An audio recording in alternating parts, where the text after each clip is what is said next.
Just give me a minute.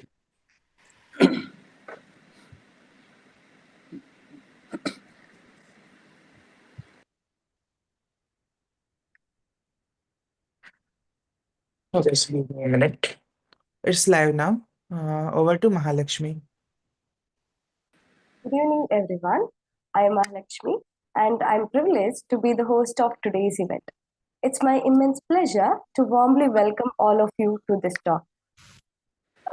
This talk is organized by Curryleaf, a math club of MTTS alumni, in collaboration with MTTS Trust. The distinguished speaker for today's talk is Professor Dr. Rupam Barman, sir. Welcome to you, sir. Before we begin the session, I'd like to give a brief introduction of Professor Barman, sir. Professor Barman, sir, is currently working as a professor in IIT Guwahati. He has done his postdoctoral research in Mathematical Institute, University of Heidelberg, Germany during 2011. He completed his PhD in IIT Guwahati in April 2010. And also, he finished his master's in mathematics from IIT Delhi. He also worked as an associate professor in the Department of Mathematical Sciences of Tezpur University. He was awarded with many prizes such as A.M. Mathai Research Excellence Award for the year 2022 for special functions and their applications. He was awarded with Teacher Fellowship by NBHM for a period of 3 years and was the Junior Research Fellow in 2000. Also, he cracked GATE in 2001 with a percentile score of 99.56. He is the supervisor of PhD students and have guided various students during their PhD and also guided the postdoctoral fellows. He has guided MSc and BTech students in their project works. He has given his talks in national and international level and also has been organizing workshops or conferences funded by NBHM, DST and National Center for Mathematics since 2010. Once again, a warm welcome to you, sir. Over to you. Thank you, Mahalakshmi, for your kind introduction. And also I thank your MTTS and this Curryleaf initiative. So I was, aware of this Curryleaf lecture series. I was also an instructor for MTTS in, I think, 2017, when I was just joined IIT Guwahati from IIT Delhi. And then in one of the summer camp at IIT Guwahati, I taught number theory. Okay, so thank you once again to all the members. So can you hear me? Yes, sir. So, okay, so shall I share the screen? And so before we begin, I'd like to share some instructions to the audience. Okay. Can I share? Sure. Guys, please feel free to ask any questions you have, but please wait to unmute yourself until you are invited to do so. To ask a question, kindly use the raise hand feature in Zoom. For those watching on YouTube, please post your questions in the chat box and we'll make sure that reach the speaker. Your questions are highly valued. So please join in answering and asking the question. Thank you. Okay, so now I'll share the screen. Yeah, sure.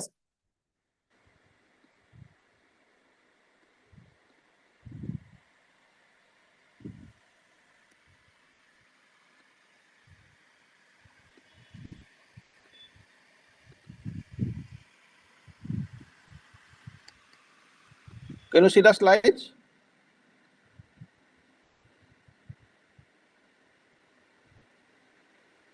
Mahalakshmi? Oh, sir, it's not visible. Not visible? Just a minute. Maybe I have to again share.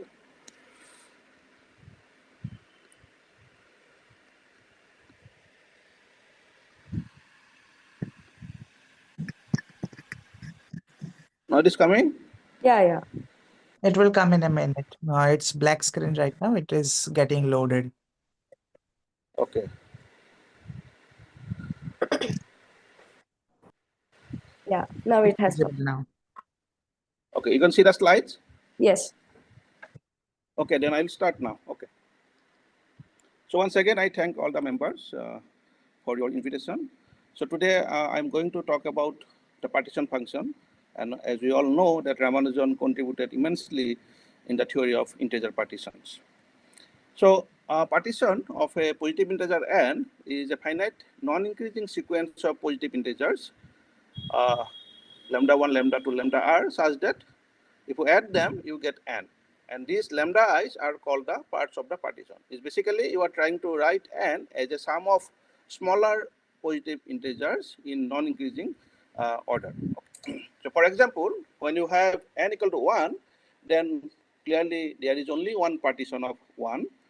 And if you have n equal to 2, then we can write 2 as 2 itself and then 1 plus 1. And if we have n equal to 3, then we have 3 partitions of 3, and those are 3, 2 plus 1, and 1 plus 1 plus 1. So for example, again, for n equal to 4, we have these 5 partitions of 4. And when n equal to 5, then we have these 7 partitions of 5. So we are writing 5 as sum of smaller positive integers, and we are not considering the order of appearance of the parts in consideration. So here 2 plus 2 plus 1 is same as 2 plus 1 plus 2. Okay, so we are considering them in non-increasing order. Okay, so if we use this notation Pn as the number of partitions of n, then we have P of 1 is 1, P of 2 is 2, P of 3 is 3, and P of 5 is 7.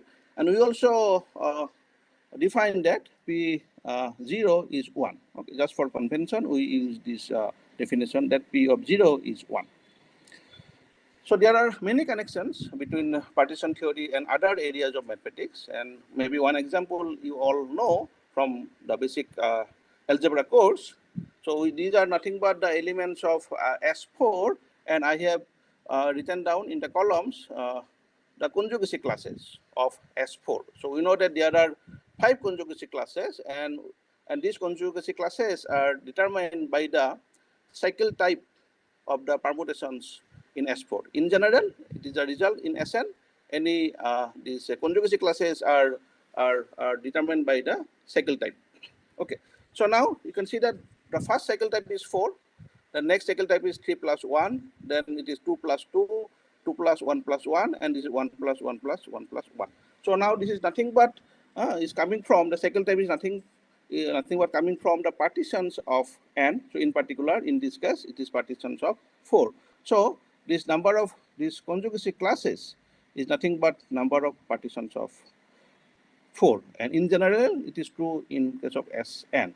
Okay, in general, it is true. And these are very useful in finding the character table for Sn. Okay.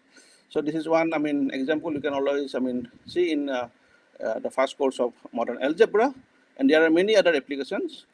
Okay, so maybe if you go back to history, it appears that the Leibniz was the first to talk about partition. So his letter dated 1674 to Bernoulli.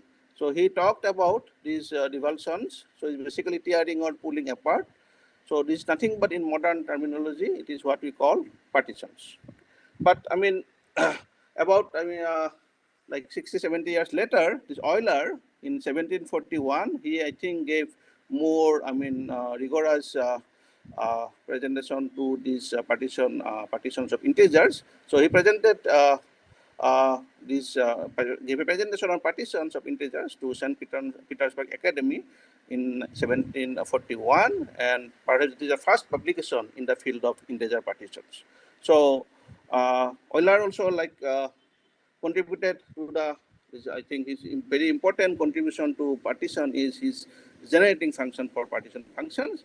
And what we mean by generating function is nothing but once you given a sequence of numbers a0, a1, a2, an, then this is nothing but a formal power series, summation n from 0 to infinity, an, qn, and then basically qn here is taking care of the position of an, the term an.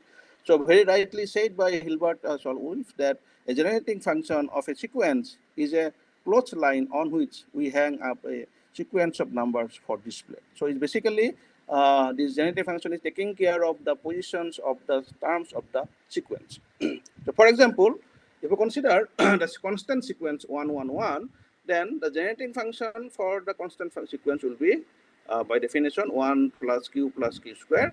And then if we also assume that this mod of q is less than 1, then this infinite this series we can write in a very closed form, that is 1 upon 1 minus q.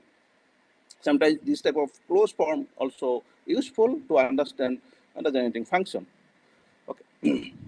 So now let us consider, or let us try to find out what is the generating function for Pn, and this generating function actually given by Euler, and that is the first time he gave the generative function for the partition function. Okay, and what we'll do now, that the first term here, the product term, what we are considering, that this term will take care of the ones. Okay, so this q power 1 means 1 is appearing once, then q power 1 plus 1 means 1 is appearing twice, like that. Second term takes care of how many times the part 2 is appearing. Okay, so 1 means that part 2 is not appearing, then q square means that 2 is appearing once, then q power 2 plus 2 means that the part 2 is appearing twice, like that. Similarly, we have other parts in the partition. So now if you multiply all these factors, then what we get, for example, if you want to find what is q cube in this product, then how we will get q cube? So it is like from the first factor you get q power 1 plus 1 plus 1, that we get one term. From the, if you consider first and second, then q squared times q1, and from the third one you get only q cube. So these are the only three possibilities, and that basically gives you the partition of 3. The number of terms you are getting in the product, so that is nothing but the partition of 3. So there are basically 3 partitions of 3, so that the coefficient will be 3. So now how many ways you are getting q cube? So these are 1 plus 1 plus 1, 2 plus 1, and 3. Okay. So this is the generative function given by Euler, and so if you write this product in closed form, assuming that mod q is less than 1, then what you get? So first factor will be 1 minus q, 1 upon 1 minus q. Second factor is 1 upon 1 minus q squared. Okay, so finally what you get? You have to take this infinite product from k from 1 to infinity, 1 upon 1 minus q power k, and this closed form gives you the generating function for Pn. So once you know the generating function of Pn, so it is very, it is easy to understand some of the basic arithmetic properties of the partition function. So for example, let us consider this some restricted partitions. Okay, so we denote by PON, denote the number of partitions of n in which all the parts are odd. Okay, so you have a partitions of n. So then out of that, we are considering all the partitions of n in which the parts are odd. And then we are also considering that PDN is a number of partitions of n in which all the parts are distinct. So for example, you consider the partitions of 4, then these are the partitions for 3 plus 1, 2 plus 2, 2 plus 1 plus 1, and 1 plus 1 plus 1 plus 1. So out of these partitions of 4, you can see that this 3 plus 1 and 1 plus 1 plus 1 are the partitions of 4 in which all the parts are odd. Other partitions, there is a part 2, or in this case, there is a part 4, which are even. So these are the only 2 partitions of 4 in which all the parts are odd. And therefore, PO of 4 is 2. If you consider the other restricted partition, these distinct partitions of n into distinct parts, they are basically 4 and a 3 plus 1. There is no repetition of any part. But other partitions, if you consider 2 plus 2, part 2 is repeating. Similarly, if you consider 2 plus 1 plus 1, part 1 is repeating. Then similarly, 1 plus 1 plus 1 plus 1, then 1 part is repeating. So these are not counted in PDN, because we are only considering partition of n into distinct parts. So therefore, 4 and 3 plus 2 are the partitions of 4 in which all the parts are distinct. Hence, PD4 is 2. And we can see that these two numbers are same. So now, in the, for example, this n equal to 5, also we see that number of partitions of 5 into odd parts is 3. Also, number of partitions of 5 in which all the parts are distinct is also 3. So now looking at these initial values, can you prove that these two numbers are same for any n? Okay, and we see that generative function gives a very nice proof or nice way of proving that PON is equal to PDN for all n. That means number of partitions of n in which all the parts are odd is same as number of partitions of n in which all the parts are distinct. So how to prove? How to use generative function technique to prove this interesting result? So what will do that? What is the generative function for the odd? So when you talk about odd, then clearly what will happen that I have to only consider the factors that will contribute to odd parts. So if you consider the generating function here, so this first factor contributes 1, the part 1, second contributes part 2, so I cannot consider the second factor. Third factor contributes all the parts of 3. Okay, so therefore we have to exclude all the factors that will contribute even parts.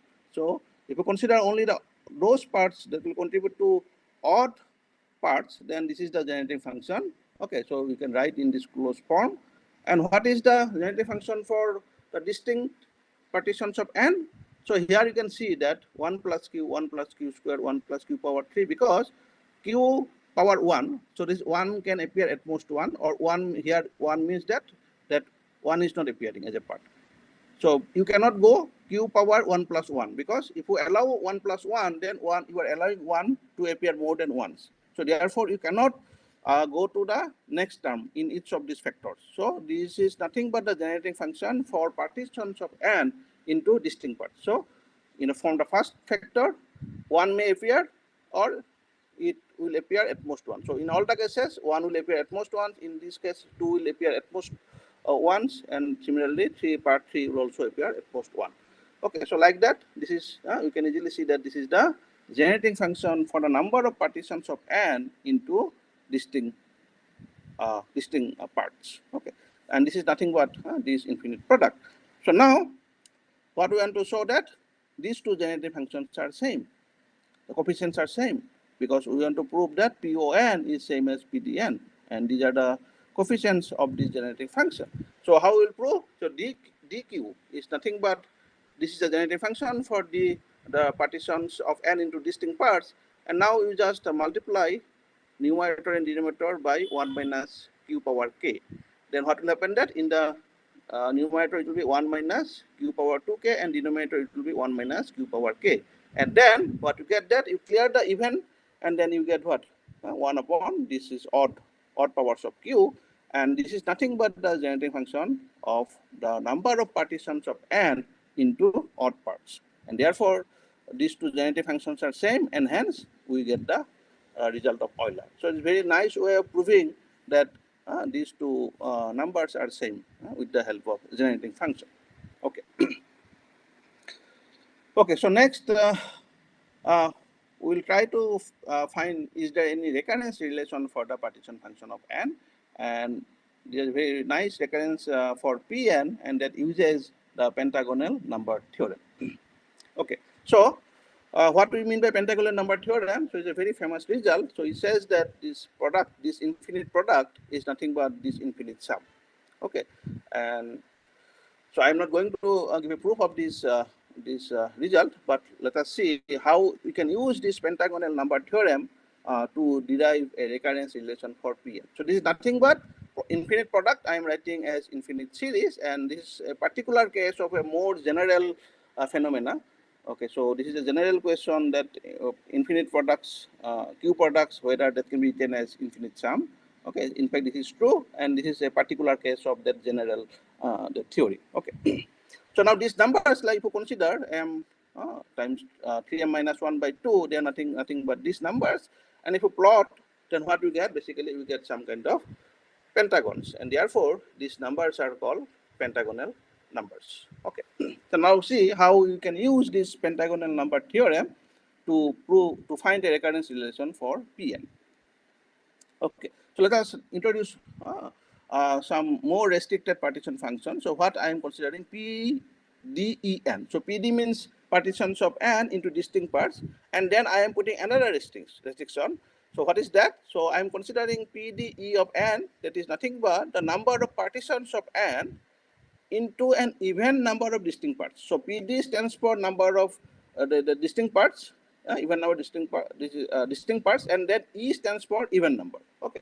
So this number of partitions of n into an even number of distinct parts, and similarly PDO. So again, this is a distinct parts, but what we are looking for? We are looking for odd number of distinct parts. For example, this we know that P5 is 7. So these are the associated partitions of 5. There are 7 such partitions. And what are the distinct partitions of 5? So these are the only 3 distinct partitions of 5. So all the, you can see that in these three partitions of 5, all the parts are distinct. And remaining other 4 partitions of 5, you can see that some part will is repeating. Okay, so they will not be counted to PD5. Okay. So now we are going to again separate these 5 partitions, considering even number as well as odd number. So now you can see that even number, there are 2. So PDE5 is 2, and odd number is only 1. So it is PDO5 is 1. Okay, so these are the partitions of 5. Okay, if you consider these 2 types of restricted partition functions. Okay. So now, distinct, that is generating function we know. So again, we'll be using some, that concept from generating function. So we already know that the generating function for partitions of n into distinct parts, this is nothing but 1 plus q times 1 plus q squared plus 1 plus q cube, like that, because we are not allowing any part to repeat more than once. Okay. Now, if you consider, instead of this plus, if you now consider minus, 1 minus q squared, 1 minus q cube, you consider this product. And what you get? So it's basically when you get plus, if you multiply these factors, and then you get a plus sign, that means what? You are getting, you are considering what? Even number has to appear, then only you get what? Plus. And when you minus, that has to be what? Odd number. So these are basically what? What you get that? The distinct parts, but how many times it will be appearing? Parts are even number of parts, then you get what? Plus here. And when distinct parts, but odd number of times, then you get what? Minus. Okay, so it directly follows from the generating function of PDN. Okay, and this is the generating function for the difference of these 2 sequences, PDEN minus PDON. So this is a generating function. Okay. So now see how this difference is. Okay. So this difference is actually 0, 1, or minus 1. So when it is 1 or minus 1, it will be determined whether n is of this type or not, whether n is actually a pentagonal number or not. Okay. So let me give a quick proof of this thing. So I think it is clear that how we are getting this infinite product 1 minus q power n as the generating function for the difference of these 2 sequences. It's very clear. It follows from the generating function of PDN. Okay. So now how we get this result? So from pentagonal number theorem, we know that this infinite product is nothing but this infinite sum. So this also gives, some motivation why this is important to study infinite product as infinite sum. Okay, so here this infinite product is expressed as this infinite sum, and already we have shown in the previous slide that this infinite product is nothing but the generating function of this number, PDEN minus PDON. That means what? These 2 series are same, and then you compare the coefficients of q power n, then just as a consequence, we get this theorem, PDEN minus PDON is this form. So it is 0. Otherwise, when this for these pentagonal numbers, we get this minus 1 power n. It follows directly from these 2 identities. Okay. So now let's see. So numbers of this form, how to get the recurrence relation? So let's now see the numbers of the form m times 3m plus 1 by 2. So these are the numbers you can easily evaluate. Then if you consider the other, this m 3m minus 1 by 2, then these are the numbers. Okay. So now if you consider this this theorem, from using this theorem, what we get basically, you can see that this product, I already know this is generating function for the difference of that those two sequences. Okay, and then now you can see how we can use this this generating function, which is nothing but generating function of those difference of those two sequences. So for that, what we'll do, we just take one, and then in the numerator, what is this? This is nothing but this generating function. And 1 by this, what is this? This is a generating function for the partition function. So it's nothing but product of these two generating functions. So 1 upon this infinite product, I'm replacing by the generating function for the partition function. Okay. So this product is 1. So what we get basically? So from here you get the recurrence relation for the partition function, because we have this P1 will be Pn will be basically coefficient of what? Q power n, and the other thing will be what? Taken to be right hand side. Okay, so Pn you take on the left hand side, and you take the other coefficients to the left right hand side, and then you get this recurrence relation. And here, what are the these non-zero terms? This is P minus 1, n minus 2, n minus 5, n minus 7, n minus 12.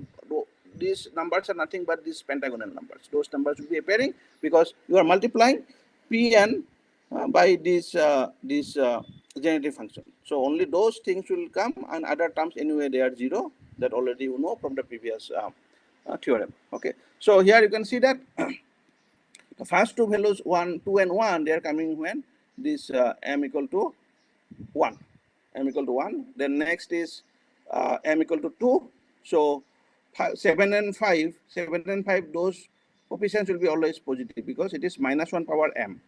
This is q1 minus q squared, because m equal to 1, so the coefficients will be always negative. So like that is 2 negative, 2 positive, 2 negative, 2 positive, because it is, you can see from here, this is the thing you get, because it is minus 1 power m.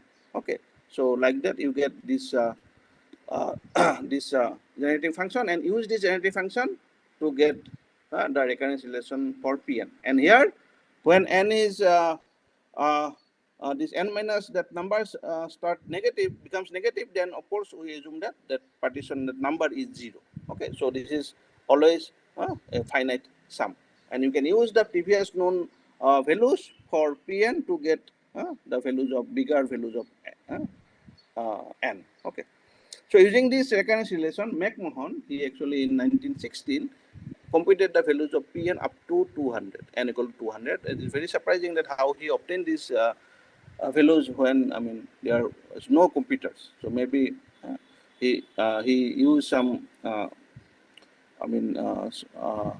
he used this recurrence relation, and maybe by pen and paper he might have found the values of Pn up to n equal to 200. And you can see that these values of this partition function increases very rapidly when this n increases. Okay, so this is 1916, and he used this recurrence relation to obtain these values. So we can very clear from those values that Pn grows very rapidly. And then this Hardy and Ramanujan, they actually tried to find an exact formula for this partition function. And then, of course, the exact formula is very difficult, but they actually obtained one asymptotic formula for Pn, and that is the famous asymptotic formula for the partition function, where they introduced a new method that is called the circle method. So to use the circle method, they found this asymptotic formula. That means that this ratio goes to 1 as n tends to infinity. Okay, so that means Pn is very close to this value when n is large. Okay, so let's see how, I mean, accurate this asymptotic formula. So if you consider this P of 1000, then this is the number. So very closely 2.40615 times 10 power 31. And if you use this asymptotic formula, then you get this number 2.4402 times 10 power 31. So reasonably close to the exact number, that is like about 1.415% larger than the true value. Okay, so that is what you get from the asymptotic formula. Okay. So now next I come to the Ramanujan's congruences.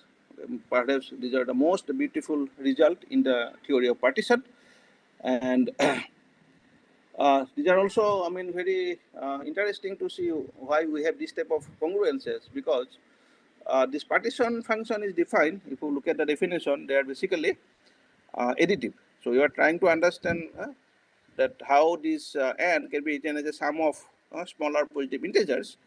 And now when you talk about these congruences, so it's basically you are talking about multiplicative property of the partition function. Because when you say this is partition of 5n plus 4 is congruent to 0 mod 5, means this number is always divisible by 5 for any n. Similarly, number of partitions of 7n plus 5 is always a multiple of 7, and similarly number of partitions of 11n plus 6 is always a multiple of 11. Okay, so it gives you the multiplicative property of the partition function, though by definition partitions is defined additively. Okay.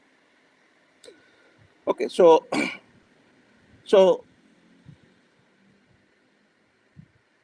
there are, I mean, different proofs of these Ramanujan congruences, and he himself, I mean, gave proof of these congruences modulo 5 and 7 using the generating function technique, and he actually proved that the generating function for p5n plus 4 is nothing but this. So that means automatically you can see that is a multiple of 5. That means all the coefficients are divisible by 5. Similarly, if you look at p7 n plus 5, that is also 7 times this function. So all the coefficients will be divisible by 7. So it's very clear to see from the generating function. And there are many other proofs. You can also, one can use modular forms, and also there are combinatorial proofs, and I would like to say a few things about the combinatorial proof in my rest of the lecture. There are two important things like rank and crank. I would like to explain how these two combinatorial statistics can be used to prove these Ramanujan congruences. Okay, and he also remarked, Ramanujan remarked, that there are no simple congruences for Pn whose modulo involve primes other than 5, 7, 11. Okay, so what we mean by simple here? Something like this. Okay, so it was actually justified by Algren and Boylan, and it's a very, I mean, important and significant result on the theory of partition. In 2003, they published in Inventions Math, and what they proved that if L is a prime and beta is the modulus or remainder, and then number of partitions of Ln plus beta is congruent to 0 mod L. So you can see that this is nothing but Ramanujan what he thought about. Okay, for every positive, every non-negative integer n, then what you have, you only have the Ramanujan congruences. That means L must be 5.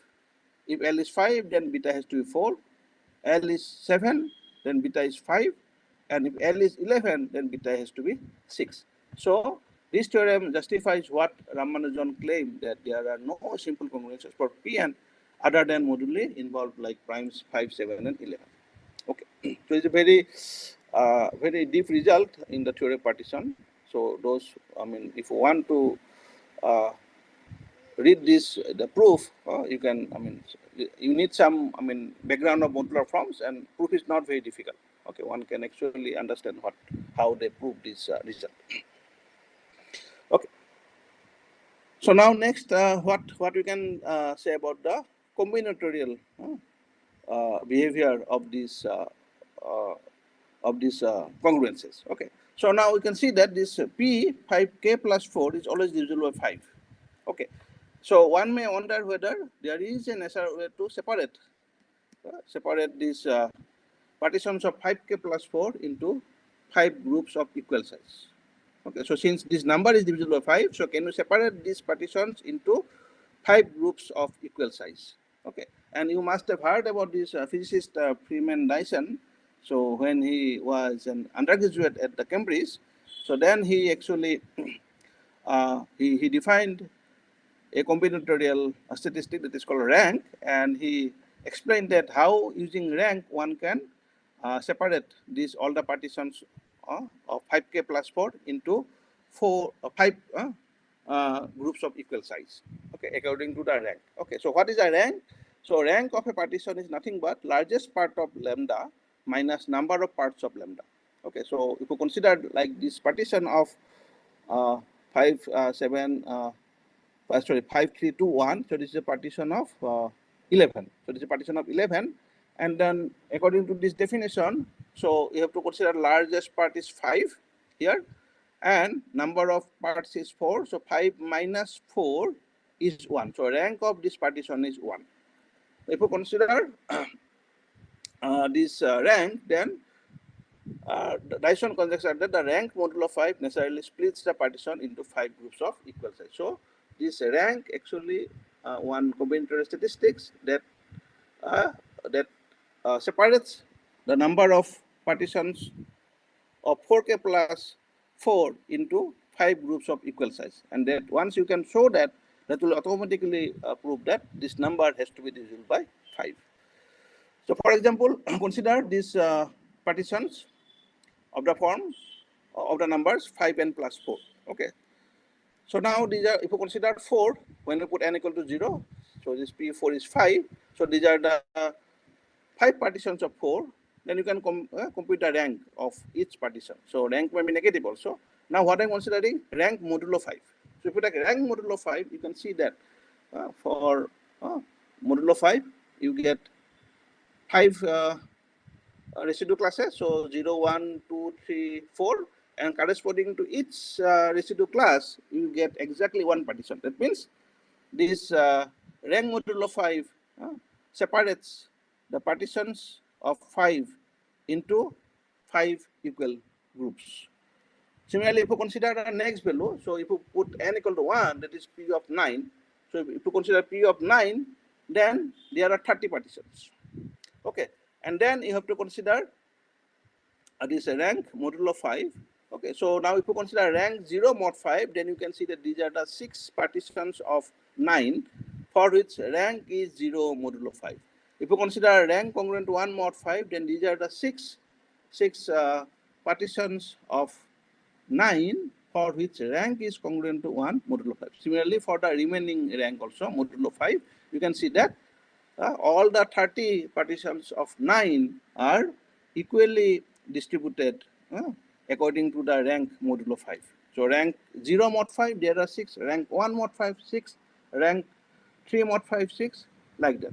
Okay, so so you can actually separate the partitions of 9 according to the rank modulo 5. So they're equidistributed, so into 5 groups. Okay. Similarly, the other congruences, mod 7. So mod 7, the smallest number will be 5, putting n equal to 0. So there are 7 partitions, and you can see that if you compute to every partition of 5, then and take the modulo 7, then you get that corresponding to every modulus of the rank, there is exactly one partition. So these 7 partitions is equally distributed into 7 groups, basically, according to the modulo 7 of the rank. So now if you denote that this n, m, q, n. So what is this notation? So n, so basically number of partitions of n. But what is mq? Here we are considering that is basically rank is what? Rank is m modulo n, q. Okay, so this is nothing but number of partitions of n with rank equal to m modulo q. So if you use this notation, then the Dyson's conjecture becomes that for 5 and 7. Okay, so 5 and 7. This is for the Ramanujan congruences, mod 5 and mod 7. So Dyson's conjectures will be like, if you consider modulo 5, so the number, so 5k plus 4, 5k plus 4, that we are considering rank is 0, rank is 1, rank is 4, modulo 4, and these numbers are all equal. This is first conjecture. A second conjecture is about the Ramanujan congruences modulo 7. So here numbers are 7k plus 5. Numbers are 7k plus 5, and I want rank to be 0, 1, and 6 modulo 7, and then these numbers are same. That means you can separate the partitions of 7k plus 5 into 7 equal groups according to the rank modulo 7. Okay.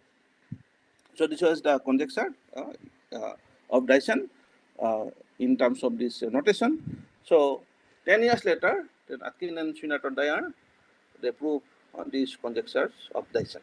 Okay. So this actually this rank combinatory gives why these Ramanujan conjectures are congruences are true. Okay, this gives a combinatorial statistic to understand what is going behind the Ramanujan's congruences for modulo 5 and modulo 7. Now, what happens the third Ramanujan's congruence, that is modulo 11. Okay, so so let us look at the modulo 11. Okay, the smallest value will be 6 when you put n equal to 0. So what is P6? Okay, so P6 is 11. So you have these 11 partitions. Let us compute the rank. So rank will be 5, 3, 2 like that, minus 5. Now we consider rank modulo 11. So if you consider rank modulo 11, then you can see that it is not uniformly distributed. Some modulus are not appearing here because you can say 1 is appearing twice, then 10 is appearing twice, whereas some other this residue or modulus is appearing only once, and some of them are not appearing. Okay, that means this when you consider partitions of the numbers of the form 11 and plus 6, then this rank will not able to separate the partitions into 11 equal groups, considering the rank modulo 11. So this is not happening here, although rank that worked that for the first two congruences. So for the third one, it is not giving.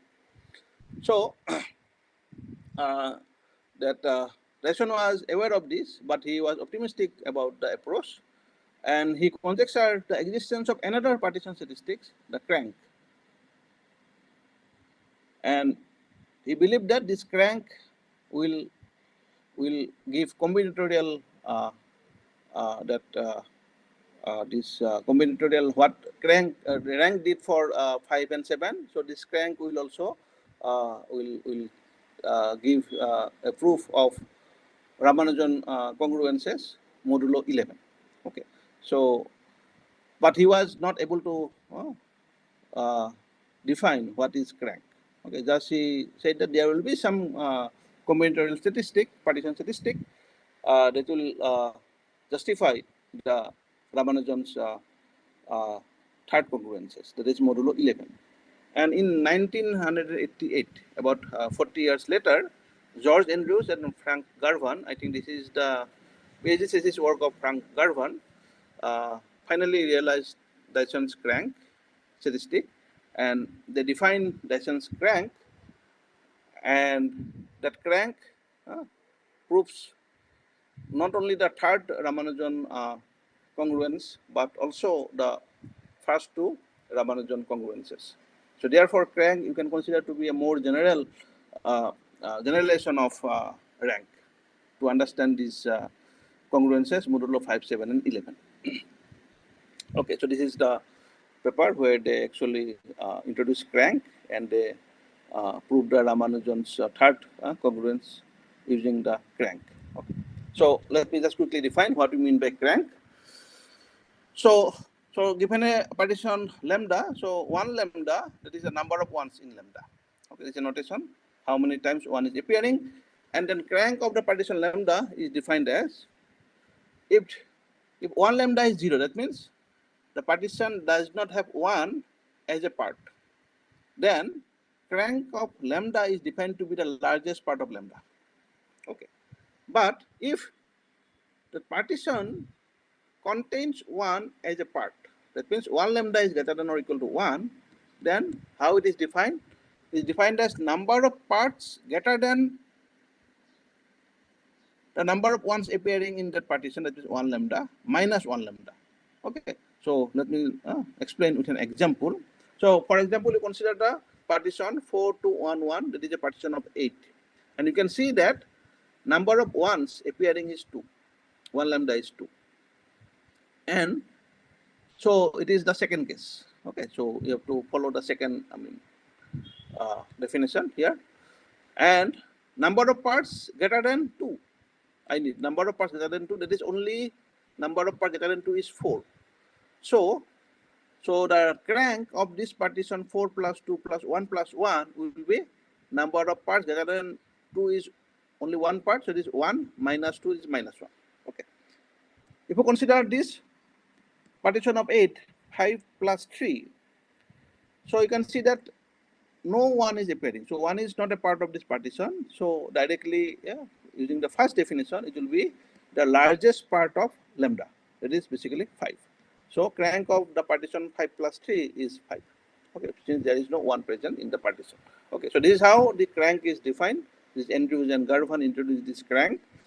And now you can see, let's see whether crank will able to separate the partitions into 11 equal groups.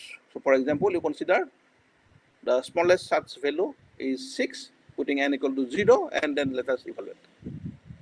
So corresponding to each partition, this is the crank using the definition. So largest part is, there is no 1, so it is 6 only.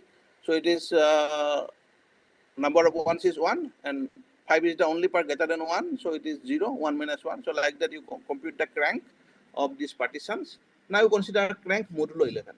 Now you can see 0, 1, 2, then 3, 4, 5, 6, 7, 8, 9, 10. So you can see that all these residues are appearing here, modulo 11. So this crank separates the partitions of 6 into 11 equal groups according to the modulo 11. Okay.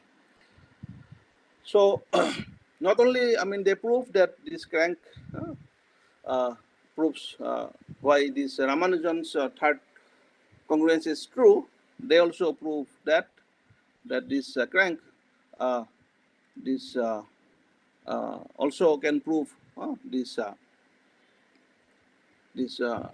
first two congruences of Ramanujan. Okay, so that means crank proves all the three congruences of Ramanujan. Okay. Okay, so this is basically your combinatorial proof of Ramanujan's congruences using crank and rank. And then also, generative function techniques are there. And also there are another proof that is normally available in literature, that is using the technique of modular forms. Okay, I'm not going to talk about these modular forms, that is a little advanced. Okay, so now what we can say about other congruences. Okay, so from the Algren-Boylan that result, we do not have what Ramanujan found for 5, 7, 11, but can we have some other types of congruences? Okay, and then this 1960 Atkin and O'Brien, they actually found this congruence modulo 11. You can see that this is not what Ramanujan. This is not Ramanujan. Because this is 11 cube times 11n. Okay, so this is something different. Okay, so if you look at the Ramanujan congruences, is different from what he did, and this is modulo 13. This type of congruences they could prove. Similarly, modulo 19 also this type of congruences they proved.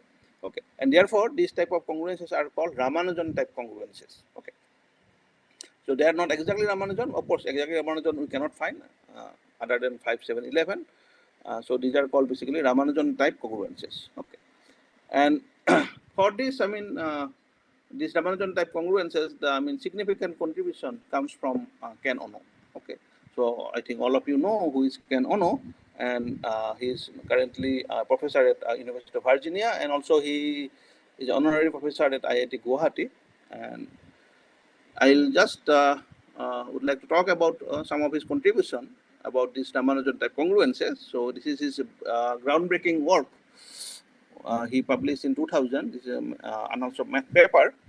He actually showed that there are infinitely many families of such congruences. Okay, so what he actually proved in this paper that, So if you consider any prime number q greater than equal to 5, then you can have the infinitely many non-nested arithmetic progressions ak plus b, such that this type of congruences are true for the partition function mod q. So these are not exactly Ramanujan, but they are Ramanujan-type congruences. But of course, he only proves the existence, but I mean, proving explicitly the values of a and b explicitly. I mean, it will be very interesting. Okay, for what exactly? I mean, what type of arithmetic progression? For example, these two you can have. Okay, these two you can have. But it is clear that from his work that there are infinitely many non-nested arithmetic sequences for which this type of congruences exist for the partition function.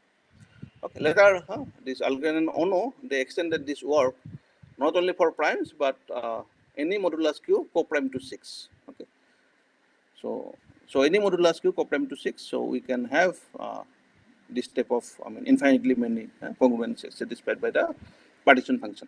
Okay. So now, can you have similar things for rank and crank?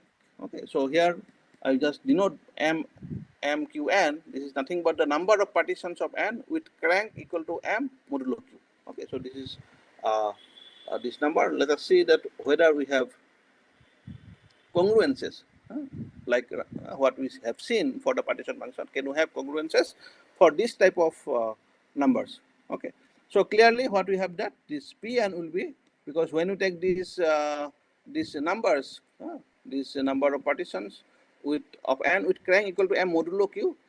So basically modulus will be always 0 to q minus 1. So we have taken all the modulus. So it will be, if we add up all the partitions, so we will get the total number of partitions of n. This is very clear because we have taken all the modulus. And then when you consider q 5, 7, 11, and n equal to of this form, okay, for 5 it is 5k plus 4, for 7, 7k plus 5, and when 11 it is 11k plus 6, then we know that it's a number appearing in this sum are equal. Okay, and they are all q factors. Okay, so that's how you get that Pn is divisible by q. Okay, but in general that is not the case. Okay, only for this type of if you put this type of values, only you get that. Okay, and now what Malberg proved that he also proved this infinitely many such congruences for this crank. Okay, crank function. Okay, so what he proved that if q greater than equal to 5, then there exists infinitely many non-nested arithmetic progressions ak plus b, such that this congruences is true. Okay, so this ak plus b, these are the numbers. Then we are considering partitions of ak plus b such that crank is congruent to m modulo q. Okay, so that number is actually divisible by q. So this is very interesting result by Malberg about the about congruences satisfied by the crank. Okay. Similarly, I think you all know about Catherine Bingman. So she showed about the Dyson rank. Okay, and this is in 2009. She proved that this type of congruences, infinitely many such congruences exist for the rank function. Okay, fine. So in general, not only for this prime modulus, arbitrary modulus, what we can say about the distribution of the partition.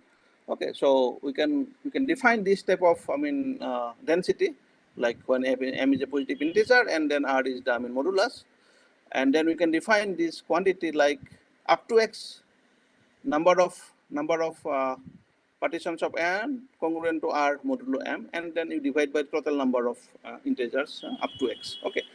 So if you consider this ratio, then if this ratio, this limit exists as x tends to infinity, okay, so we want to know that when x tends to infinity, then we want to know that how these p and values are actually distributed, yeah, like in the mod m classes. So r is fixed. So in that case, like what is the density of this pn whose Pn congruent to R modulo M when X is very large. Okay, so that's basically we want to understand this limit as X tends to infinity, but it, of course, it's very difficult to understand or to study this density problem. But I want to, mention about some of the, progress for certain, modulus. For example, if you, look at the Ken Ono work of Ken Ono, then it is known that for every prime L greater than or equal to 5, then this density is always positive. So a delta 0 means R equal to 0. That means what I am looking for when R equal to 0, I am looking for whether Pn is divisible by M or not. Okay, so given any prime L greater than or equal to 5, that means what we have that this density, when you consider Pn is congruent to 0 mod L, the density is actually positive. That means density is positive means automatically it will tell that there are infinitely many values of n for which Pn is divisible by M. Okay. So now this is actually all prime L greater than or equal to 5 that is known. So what is remaining? L equal to 2 and 3. So for L equal to 2, so this is basically a very well known parity conjecture due to Parkin and Sands. So they say that these values of Pn are evenly distributed modulo 2. That means half of the values of Pn are even and half of the values of Pn are odd. Okay. So this limit is half, where when R equal to 0 and R equal to 1, because I'm considering modulo 2, so these are the only two residues, 0 and 1. Okay. And this is supported by numerous evidence, but numerical evidences, but we really do not know how to prove this. Very little bit is known about this conjecture. So, if, for example, if we look at the numerical evidence, so these are the values of delta naught and delta 1. So these are values. You get how these are basically even values and these are basically odd values. So if you consider these values of X, you can see that these even and odd values of Pn are basically very close to half. Okay, so numerically we have evidence, but theoretically we really know little bit of this. Okay, let me mention what we know about this conjecture theoretically. So I think all of you know this big O notation. So what is known that this due to the work of Algren and J.P. Serre, we know that this Pn is even for infinitely many values of n, and similarly Pn is odd for infinitely many values of n. So this is known that Pn is even infinitely many of n as well as Pn is odd infinitely many of n. It is known, and these are some estimate or bounds you can say. So for large x, it is known that this is this even is greater root over x. Similarly, odd also this is the bound you get, and I think this is the best known result. I think published in 2018.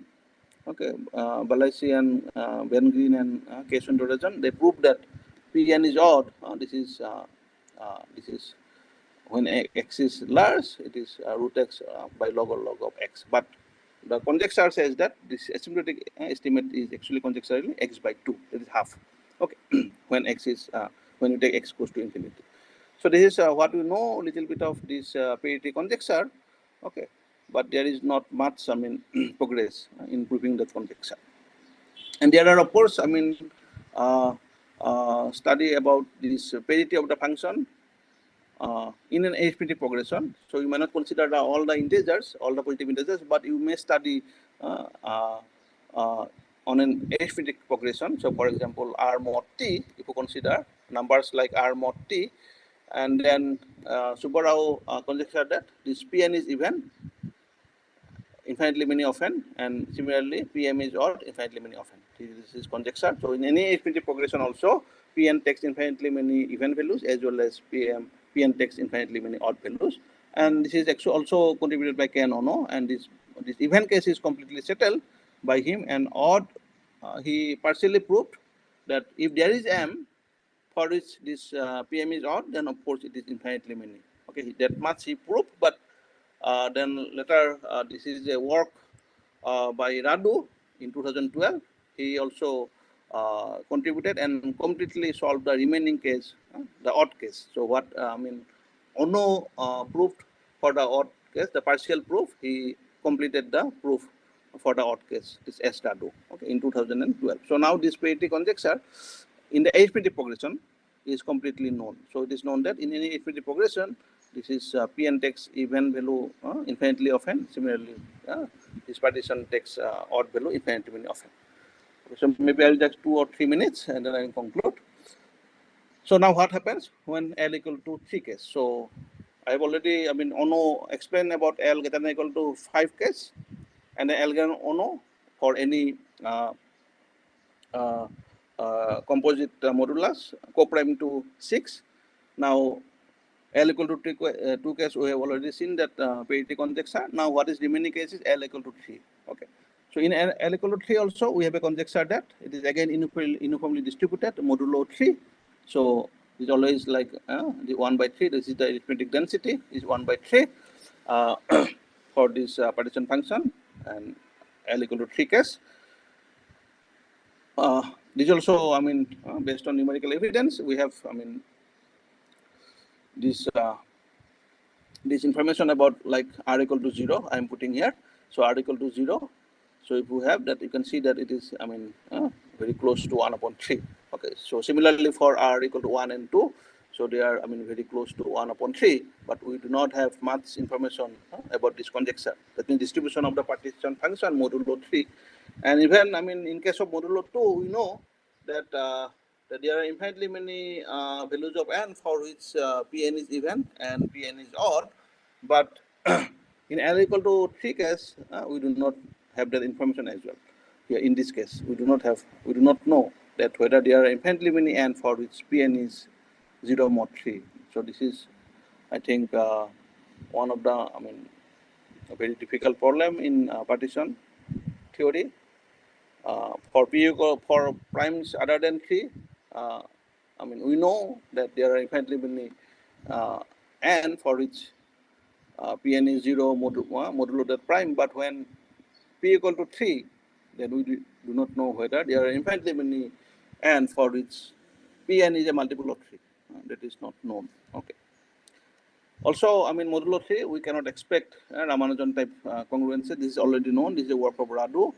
So this is already known that for integers AB, there are infinitely many n for which this is not congruent to 0 mod 3. So this is known that modulo 3, we do not have Ramanujan-type congruences.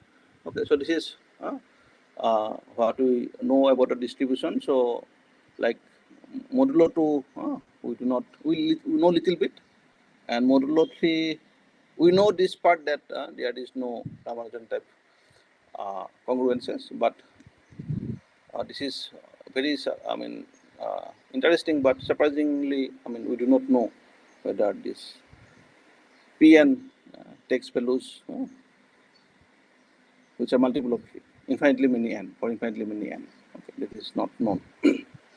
Okay, so maybe I'll just quickly talk about my students. Like, this is a first student who worked on this partition theory. So currently he's in NIT Calicut. So he also works on partition theory, and we worked on certain restricted partition functions, and what like Ono did similar kind of questions we wanted to answer for restricted partitions. Then he's Ujit Singh. Currently, he's a postdoc at Virginia. He's an Aero Fulbright under Professor Ken Ono, and we also studied similar type of problem for restricted partition functions like singular over partition. So for that type of, or T regular partitions, for that type of restricted partition function, we discussed the distribution of those partitions, like what is conjectured for the ordinary partition function. And his Gurinder Singh, recently he has submitted, 2 weeks back, he has submitted his thesis, and he worked on the hook length of partition function, and he also worked on T regular partition functions and their distribution. Also, he studied some Hardy-Ramanujan type asymptotic formula for certain restricted partition functions. Okay. So with these words, I conclude my talk. Thank you all for your kind attention. Thank you, sir. Now it's time for a Q&A session. Anyone has any doubts, please ask.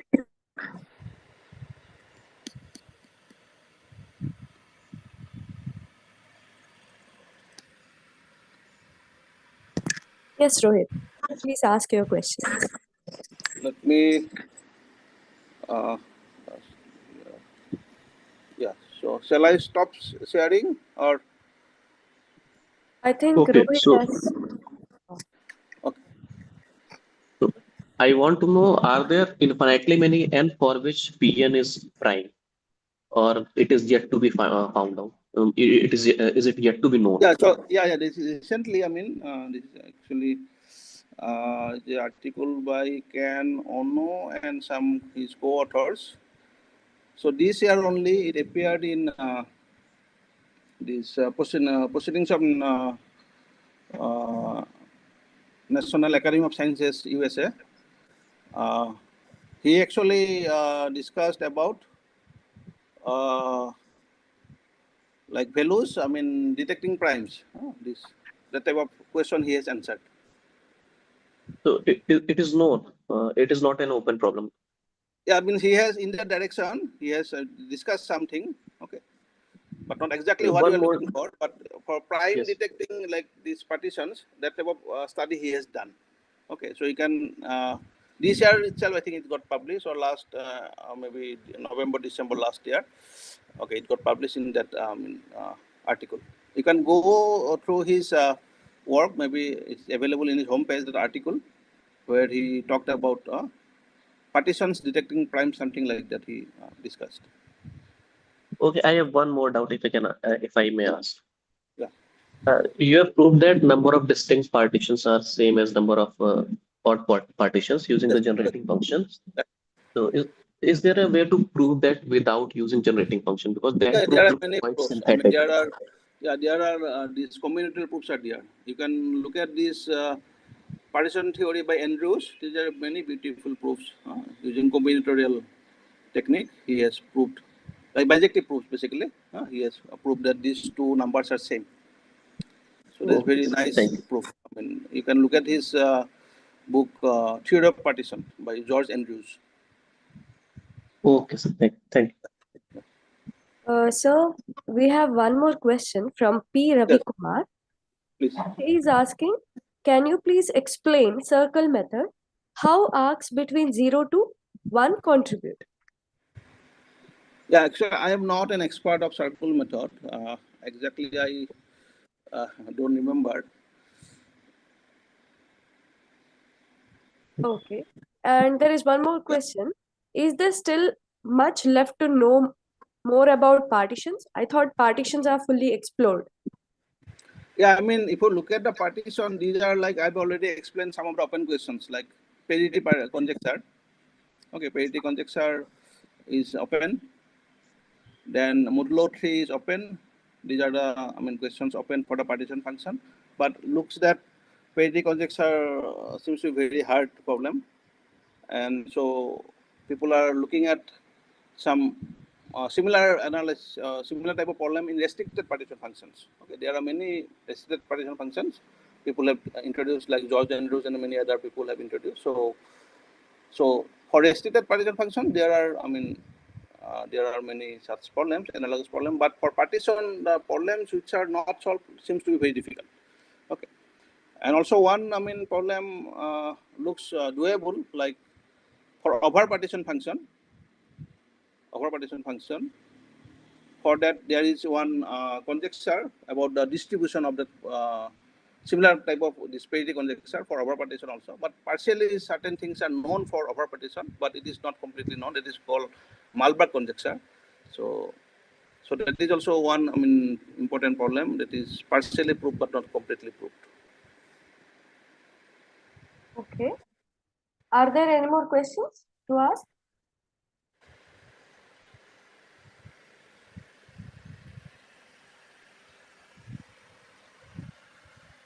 I think we can proceed further.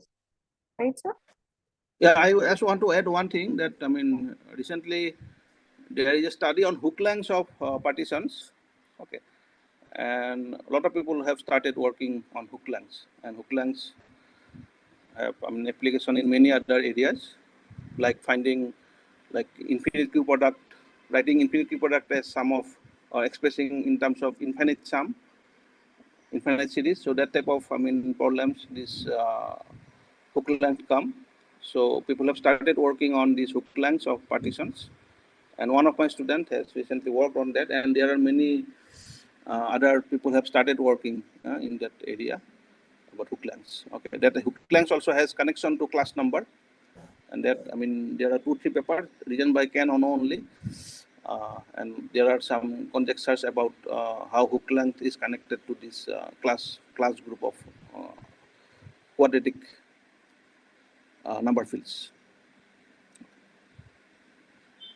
Here we have one more question from P. Ravi Kumar. Yeah. Has Ken Ono discovered another formula for P of n other than Ramanujan, a Rademacher form, something related to mass form, 1 by n or something? What is mass form? He's asking. Yeah, these are some kind of like mass form. This is another, I mean, this kind of modular forms. So to define mass form, of course, I mean, you need a lot of background. So I do not work on mass form, but mass forms are, I mean, very important tool to study this this partition theory. And I think his significant contribution was with Catherine Bingman when she was a postdoc with Ken Ono, and then they worked on mass form and their, I mean, connection to partition theory. Okay. Oops. The paper, I think, appeared in Annals of Math, if I remember correctly. Their work on mass form and partition. So are there any more questions? I think we can proceed now. I'd like to thank all of you for being part of today's talk. A heartfelt thanks to Professor Barman sir for insightful presentation. A special thanks to MTTS Trust and the organizing team for making this event possible. Now, it's time to capture this wonderful moment. I request Chaitanya sir to capture the picture, and I request everyone to turn their cameras on for a group photo.